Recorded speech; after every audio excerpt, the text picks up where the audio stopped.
Mula sa Bicol ang hiwalay sa asawang si Magda. Lumuwas sa Manila upang makipagsapalaran dahil sa hirap ng buhay. Namasukan itong katulong sa isang mayamang pamilya doon. Sa pagtatrabaho niya sa mansyon, nakilala niya ang kaibigang si Alexa, isang yaya. Dalaga si Alexa mula sa Cabanatuan na lungsod sa Nueva Ecija. Dahil sa sobrang dami nilang magkakapatid, hindi nakapag-aral ang dalaga kaya't namasukan na lang siyang bilang yaya. Naging malapit na kaibigan niya ang dalaga. Kaya naman matapos nakapagpalagay ang loob ang dalaga, naikwento niya dito ang kanyang buhay bago nakipaghiwalay sa asawa. Fiesta nun sa bayan ng Cabanatuan, nangyayain siya ng kaibigang si Alexa na sumama sa kanya. Araw ng fiesta, masaya nilang pinagdiriwang ang kanilang kapiestahan. Habang naghahanda sila ni Alexa ng lulutuin, dumating ang pinsan niyang si Mando. Pinakilala ni Alexa ang binatang pinsan kay Magda. "Kuya, si Magda kaibigan ko." "Best, si Kuya Mando pinsan ko." Pakilala ni Alexa sa dalawa. Inilihad ni Mando ang kamay sa kaibigan ng pinsan at malugod namang tinanggap ni Magda yun. Sa gulat ni Magda, bahagyang pinisil ni Mando ang kamay niya. Namula tuloy ng husto ang mukha niya. Matapos yun ay nagpatuloy sa pagluluto ang magkaibigan. Lingid sa kaalaman ni Magda, lihim siyang pinagmamasdan ng binata. Tila natipuhan ng binata si Magda. Hapon na nang matapos ang pagluluto ng mga ito. Gabi nang dumalo sila Alexa sa plaza upang manood ng mga programa doon. At sinundan sila ni Mando dahil medyo may kalayuan ito sa bahay nila Alexa. Pagdating sa plaza, nang makita ni Mando ang magkaibigan, ay lumapit agad ito sa kanila. Agad niyang tinabihan si Magda. Palibhasa ay nakainom ng konti, agad itong nagsabi ng nararamdaman kay Magda. "Magda, maaari ba akong manligaw sa'yo?" Nagulat si Magda sa sinabi ng binata. "May mga anak ako, Mando, pero hiwalay sa dati kong asawa. Ikaw binata, ano na lang ang sasabihin nila?" Wika ni Magda kay Mando. "Hindi mahalaga ang sasabihin nila, Magda. Tanggap kita at ang mga anak mo. Bigyan mo sana ako ng pagkakataon na patunayan yun sa'yo." Sabi pa nito habang nakaupo sila sa isang bahagi ng plaza na malayo ng konti sa karamihan. Walang masabi si Magda sa inihayag sa kanya ng binata. Bagamat may sensiridad sa mga mata nito, takot na ulit sumubok si Magda magmahal dahil sa sinapit sa una niyang pag-ibig. "Ganito na lang, ibigay mo sa akin ang number mo at manliligaw ako sa paraang alam ko." Pakiusap nito kay Magda. Walang nagawa si Magda kundi ibigay ang kanyang number sa binata. Pagkatapos ng 2 araw, bumalik na ng Manila ang magkaibigang Alexa at Magda. Nang nasa Manila na sila, tinupad ni Mando ang pangako na manliligaw ito sa kanya. Araw-araw itong tumatawag sa kanya, kaya't pagkalipas lang ng 1 buwan, sinagot na ito ni Magda na lubos na ikinatuwa naman ni Mando. Naging masaya at maayos ang relasyon ng dalawa kahit malayo sila sa isa't isa. Anytime naman na naisin ng binatang bisitahin ng nobya ay pwede. Hanggang sa pagkalipas ng 1 taong relasyon ng dalawa, niyaya na siya ni Mando na magsama sila. Agad namang pumayag si Magda dahil mahal nito ang nobyo at tila ito na ang gusto niyang makasama sa kanyang pagtanda. Umuwi siya sa Cabanatuan at doon masaya silang nagsama ni Mando. Lumipas ang mga araw, okay naman ang pagsasama ng dalawa. Bagamat may mga anak na si Magda, tanggap siya ng pamilya ng binata kaya't masayang-masaya si Magda sa piling ni Mando. Hanggang sa abutin ng taon ng pagsasama ng dalawa, ngunit hindi pa sila nagkakaroon ng anak. Nainip si Mando dahil siya na lang ang walang anak sa kanilang magkakapatid. Nang sumunod na pasukan, nagpasya si Magda na doon na pag-aralin ng kanyang anak na babae na sinang-ayunan naman ni Mando. Naging mabuting stepfather si Mando sa kanyang anak na 9 na taong gulang nun. Hanggang isang araw, Nagpaalam si Mando kay Magda na sasama ito sa mga pinsan sa pagkoconstruction sa Palayan, kalapit bayan ng Kabanatuan. Ito naman ay pinayagan ni Magda. Lingguhan kung umuwi si Mando. Naging maayos naman ang lahat noong una. Hanggang isang araw, napansin ni Magda ang malaking pagbabago kay Mando. Noon pala ay may nakilalang babae si Mando sa pinagkainan nilang karinderya. Si Lenny, ang tagasilbi ng pagkain dun. Nahulog ang loob ni Mando sa dalaga kaya niligawan niya ito. At hindi nga nagtagal, sinagot siya ng dalaga. Doon na nagsimula ang malaking pagbabago kay Mando. Madalas, kulang ang iniintregang sweldo ni Mando kay Magda kaya't nakakahalata na ito. Lagi namang katwiran ng binata, madalas daw ay nagkakayayaan ng inom sa kanilang barracks pagkatapos ng trabaho. Noong una ay hindi yon pinansin ni Magda. Katwiran niya ay kailangan din naman yon para sa pakikisama nito sa mga kasamahan. Ngunit nang dumalas ay nagduda na si Magda. Kaya't nang magkaroon siya ng pagkakataon, pinakailaman niya ang cellphone ni Mando. Doon niya nakita ang mga palitan ng text ni Lenny at Mando. Labis na nanlumo si Magda. Kaya't paglabas ni Mando ng banyo, agad niya itong kinumpronta. Ano to, Mando? Sino si Lenny? Tanong ni Magda. Wala yan, Magda. Mabilis namang sagot ni Mando. Anong wala? May babae bang magsasabi ng kumain ka na ba? Mag-iingat ka lagi at huwag magpapagutom, love. Kung wala lang yun? Sunod-sunod na tanong ni Magda. Bakit kasi pinakikialaman mo ang cellphone ko? Galit na sagot ni Mando. Sa kauna-unahang pagkakataon, pinagtaasan siya ng boses ng binata. Agad na namuo ang luha sa mga mata ni Magda. Tila mangyayari na naman ang kinatatakutan niya. Ang nangyari sa una niyang asawa na ipinagpalit siya sa ibang babae. Mando, alam mo naman ang pinagdaanan ko, di ba? Ito ba ulit ang ipaparanas mo sa akin? Nawalan ng kibo si Mando dahil alam niya kung ano ang kwento ng buhay ni Magda. Agad niyang niyakap ang babae at sinabing iiwasan na si Lenny. Kahit mahirap ay nagtiwala naman si Magda sa binata, kaya't nung araw ding yun ay naayos nila ang problema. Ngunit nang bumalik sa trabaho si Mando ay hindi pa rin niya nagawang iwasan si Lenny. Kahit kasi alam ng babae na may kinakasama na si Mando, patuloy pa rin ito sa pangaakit sa lalaki. Hanggang sa hindi na rin napigilan ng kanilang damdamin at may nangyari na rin sa kanila.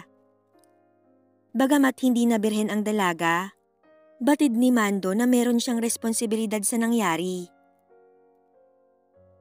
Lumipas ang mga araw, mula nang may mangyari kay Mando at Lenny, nagpatuloy ang kanilang lihim na relasyon. Hanggang sa napagkasundaan ng dalawa na tuluyan ng magsama. Walang kaalam-alam si Magda na hindi na siya uuwian ni Mando. Sa paglipas ng araw, napagtanto ni Magda na tuluyan na siyang iniwanan ni Mando. Ngunit dahil labis ang pagmamahal niya sa lalaki, sinabi niya sa mga magulang ni Mando ang nangyari. Nakiusap siya sa mga to na kung maaari ay kausapin ng mga ito si Mando. Sa awa kay Magda ay pinuntahan nila sa construction site ang lalaki. Pagdating sa trabaho ng binata, agad nila itong kinausap. Mando, ano bang nangyayari sa'yo? May asawa kang tao. Bakit nakisama ka sa iba? Paano na si Magda? Akala ko ba ay mahal mo siya kaya kahit may mga anak siya ay kinasama mo? Nasaan na yung sinabi mo sa akin noon na siya ang gusto mong makasama sa pagtanda? Wika ng ina ni Mando. Nasa tabi naman si Magda na nakikinig sa pag-uusap ng dalawa. Nay, wag na kayong makialam.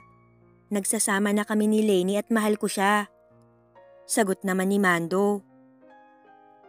Baka sinasabi mo lang yan dahil siya ang nandito, Mando. Hindi, Nay. Maniwala kayo. Si Lenny na ang mahal ko. Matigas na wika ni Mando. Paano na si Magda, anak? Tanong ng nanay ni Mando, ngunit hindi nakakibu ang lalaki. Mando, wala na ba talagang natitirang pagmamahal dyan sa puso mo? Ganun na lang ba yun sa'yo? Bale wala na ang 2 taon nating pagsasama? Umiiyak na tanong ni Magda kay Mando. Wala pa ring naisagot si Mando kay Magda, kaya't umuwi sila sa kabanatuan na walang matinong sagot na nakuha mula kay Mando. Walang nagawa si Magda kundi ang umiyak. Tuloy pa rin ang buhay, bagamat napakapait ng nangyari. Nagpapaalam na si Magda sa mga magulang ni Mando na aalis na, ngunit hindi siya pinayagan ng mga ito. Alam kong babalik ang anak ko sa'yo, hintayin mo lang sana. Huwag kang susuko agad. Pakiusap sa kanya ng nanay ni Mando. Pumayag naman si Magda at nanatili siya kasama ang anak na babae sa poder ng biyanan. Lumipas ang mga araw, wala silang naging balita kay Mando. Samantala, nagsipag at nagsumikap naman si Magda upang buhayin ang kanyang anak. Lahat ng pwedeng ibenta para pagkakitaan ay ibinebenta niya. Kaya't lalo naman siyang minahal ng mga biyanan dahil likas siyang madiskarte sa kabuhayan. Hindi naman nagtagal. Nag-umpisa ng magkaproblema si Lenny at Mando sa kanilang pagsasama. Nalaman niya na sobrang selosa pala nito. Lagi nitong sinasabi na nakikipagtawagan pa rin siya kay Magda. Hanggang sa di nagtagal, kinuha na ni Lenny ang kanyang cellphone. Saka lang niya nagagamit yon pag magkasama silang dalawa. Sakal na sakal ang pakiramdam ni Mando kay Lenny na never niyang naranasan kay Magda. Madalas silang mag-away sa mga walang kabuluhang bagay. Minsan sa kanilang pag-aaway, nilayasan niya ito at hapon na nang bumalik siya. Sa galit ni Lenny, binato siya nito ng kaldero. Mabuti na lang ay nakailag siya. Sa sobrang galit ni Mando, nag-alsabalutan ito at tuluyan ng iniwan ng kinakasama. Umuwi siya ng kabanatuan at hindi na bumalik kay Lenny. Tawag ng tawag ang dalaga sa kanya, ngunit hindi niya ito pinapansin. Doon niya napagtanto ang pagkakaiba ng dalawang babae. Lingid sa kaalaman niya, hindi naman umalis sa poder ng magulang ang dating kinakasama. Nang sa wakas ay nakauwi si Mando, doon niya nalaman na nandun pa rin ang dating kinakasama. Nang makita si Magda ay nahiya si Mando. Nauwi ka yata, Mando. At bakit may dala kang bag? Magbabakasyon ka ba? Pauyam na wika ng nanay ni Mando. Hindi, Nay. Iniwan ko na si Lenny. Wika naman ng lalaki. Aba, bakit? Akala ko ba mahal mo siya? Hindi na nagpaliwanag si Mando sa ina sa sobrang kahihiyan nito. Sa halip ay hinarap nito si Magda. Magda, patawarin mo ko. Sana bigyan mo pa ako ng isa pang pagkakataon. Pangako magbabago na ako. Wika ni Mando kay Magda. Hindi agad naniwala si Magda, ngunit hindi naman ito tumanggi alang-alang sa mga biyanan. Mula noon ay nagumpisa ng panibagong buhay si Mando at Magda. Isang araw, pinuntahan ni Lenny si Mando sa kanila at kinausap. Humingi ito ng tawad at nais na makipagbalikan. Ngunit ayaw na talaga ni Mando, kaya't walang nagawa ang dalaga kundi umuwing luhaan. Dumaan ang mga araw at buwan, tuluyan ng umayos ang buhay ni Mando at Magda. Naghanap buhay bilang kargador sa bagsakan ng gulay sa palengke si Mando. Buong akala ni Mando, tuloy-tuloy na ang maayos na pagsasama nila ni Magda. Ngunit hindi pala. Sa paglalako ni Magda, nakilala at naging suki ni Magda ang isang binatang lalaki sa kabayanan. Sa edad na 45 ay wala pa itong asawa. Si Jerry ay may pwestong ihawan ng hito at tilapia sa palengke. Malapit naman sa supplier ng paninda ni Magda. Nang minsang nahirapan si Magda dahil sa pinamili, agad siyang tinulungan ni Jerry. Mula noon, lihim itong pinagmamasdan ni Jerry. Hanggang sa isang araw, hindi na nakatiis ang lalaki at nakipaglapit na kay Magda. Noong una ay kinuha muna niya ang number ni Magda. Kung ano-ano ang in-order sa kanya ng matandang binata na labis na ikinatuwa ni Magda. Sa pagdaan ng mga araw, tuluyan nang nahulog ang loob ng binata kay Magda. Hanga kasi siya sa determinasyon nito upang maghanap buhay. Pansin naman ni Magda na kahit ano-ano na lang ay binibili nito para lang makausap siya sa cellphone. Noong una ay hindi yun pinapansin ni Magda. Ngunit nang dumalas na, sinabihan niya na ito na tumigil na. Binlock ni Magda ang number nito ngunit gumamit ito ng ibang number. Kaya't napilitang magpalit ng number si Magda para makaiwas sa tukso. Ngunit sadyang makulit ang matandang binata. Hindi niya alam kung bakit kahit anong gawin niya, nakukuha at nakukuha nito ang number niya. Wala nang nagawa si Magda, kaya't hinayaan niya na lang ang makulit na matandang binata. Ngunit sadyang mapagbiro ang tadhana. Sa pangungulit ni Jerry, nagkaroon ng munting paghanga sa kanya si Magda. Maliit na unti-unting lumaki. Hanggang sa namalayan na lang ni Magda na nakikipagkita na siya kay Jerry ng palihim. Isang araw, dinala siya ni Jerry sa mga kapatid nito sa San Antonio. Ipinakilala siya nito sa mga kamag-anak bilang nobya. Pagsapit ng hapon, umuwi na ang dalawa gamit ang motor. Sa bahay ni Jerry dumiretso ang dalawa. Agad dinala ni Jerry si Magda sa kanyang kwarto. Doon, sabik na sinunggaban ni Jerry si Magda. Galak na galak ang puso ni Magda ng mga oras na yon, sapagkat noon lang niya naranasan ng hagkan ng may pag-iingat at respeto. Dama niyang mahal siya ni Jerry sa paraan pa lang ng paghalik nito sa kanya. Kaya naman hinayaan niya lang ang lalaki na gawin kung ano man ang gusto sa kanya. Dahil sa totoo lang, gusto niya rin kung ano ang nangyayari. After niyang ibigay ang sarili sa lalaki, mas lumalim ang respeto niya dito. Kung paano siya pinaluguran ni Jerry, ay ganun din naman ang kanyang ginawa sa matandang binata. Bagamat may pag-aalinlangan si Magda, tuluyan ding nawala yon dahil sa hindi maipaliwanag na saya. Sa pagod, nakaidlip ang dalawa ng magkayakap. Walang maramdamang pagsisisi si Magda dahil alam niya sa sarili na ginusto niya ang nangyari sa kanila ni Jerry. Mula noon, napadalas ang lihim na pagkikita ng dalawa. Hanggang sa unti-unting napansin ng biyanan ni Magda ang madalas niyang pag-alis. Maging si Mando ay napansin din ng malaking pagbabago sa kinakasama. Ngunit binaliwala lang ito ng binata. Hanggang isang araw, hindi sinasadyang nakita ni Mando si Magda at Jerry na magkaangkas sa motorsiklo. Kitang-kita niya kung paano yakapin ni Magda si Jerry. Agad na nandilim ang paningin ni Mando sa nakita. Pero upang makasigurado, humiram si Mando ng sasakyan upang sundan ang dalawa. Doon nakumpirma ni Mando na pinagtataksilan siya ni Magda. Kitang-kita ng dalawang mata niya kung gaano kasweet na pumasok sa bahay ang dalawa. Naalala niya bigla ang nagawa niyang kasalanan kay Magda. Hindi niya sukat akalain na magagawa ito ni Magda sa kanya. Walang nagawa si Mando kundi ang umuwi na lang at maglasing.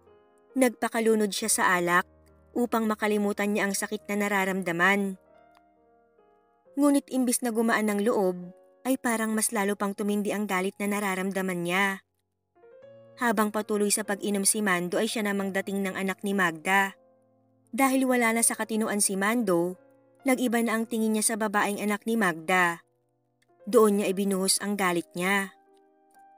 Kahit anong pakiusap ng bata kay Mando ay hindi niya ito pinapakinggan. Sakto naman na biglang bumukas ang pintuan. At nang makita ni Magda ang nangyayari, agad nitong hinampas si Mando pagkatapos ay itinulak. Dahil sa kalasingan, agad na nabuwal ang binata. "Hayop ka, Mando. Ididimanda kita sa ginawa mo sa anak ko. Mabubulok ka sa bilangguan." Sigaw ni Magda habang hawak ng mga barangay tanod ang lasing na binata. Yakap-yakap ni Magda ang umiiyak na anak. "Sorry anak at naranasan mo to. Pangako magbabayad siya sa ginawa niya." Ngunit patuloy pa rin sa pag-iyak ang bata dahil sa traumang naranasan sa itinuring na nitong ama. Formal na naghain ng demanda si Magda kay Mando dahil sa ginawa nito. Ikinatwiran naman nito na dala lang yun ng galit dahil sa natuklasan niyang pakikipagrelasyon niya sa ibang lalaki. Alam naman ni Magda ang kasalanan niya. Ngunit hindi pa rin tama na idamay ang kanyang anak sa galit niya. Nang mabalitaan naman ni Jerry ang nangyari, agad na nag-offer ang lalaki na doon muna sila sa bahay nito tumuloy. Hindi naman na ito pinahindian ni Magda, tutal naman daw ay alam na ng lahat ang relasyon niya sa lalaki. Hindi na pinansin pa ni Magda ang mga sinasabi ng mga marites sa paligid. Nakesyo ng lalaki daw siya kaya nangyari yun sa kanyang anak. Bagkus, lalo pang sumidhi ang kagustuhan niyang ipakulong ang dating kinakasama. Kakampi ang mga taga-DSWD na ipakulong niya si Mando. Pero kahit ganon, napakalaki ng pinsalang idinulot nun sa kanyang anak. Naging mailap ito sa ibang tao, lalong-lalo na kay Jerry. Lumipas ang mga araw, nakiusap ang nanay ni Mando sa kanya na patawarin at iurong ang demanda laban sa anak. Ngunit nanaig ang pusong ina ni Magda. Pasensya na po pero hindi ko kayang iurong ang demanda. Magbayad siya sa kasalanan niya. Walang nagawa ang ina ni Mando kundi tanggapin ang desisyon ni Magda. Masakit para sa kanya na makulong ang kanyang anak. Ngunit ina rin siya kaya hindi niya masisisi si Magda. Patuloy ang buhay ng mag-ina sa piling ni Jerry. Hindi na nito pinagtrabaho si Magda at pinagtulungan na lang nilang palaguin ang negosyo ni Jerry.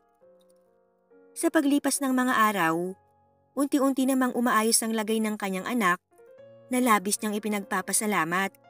Marespeto at mapagmahal si Jerry kaya tuluyan niya ng minahal ang lalaki.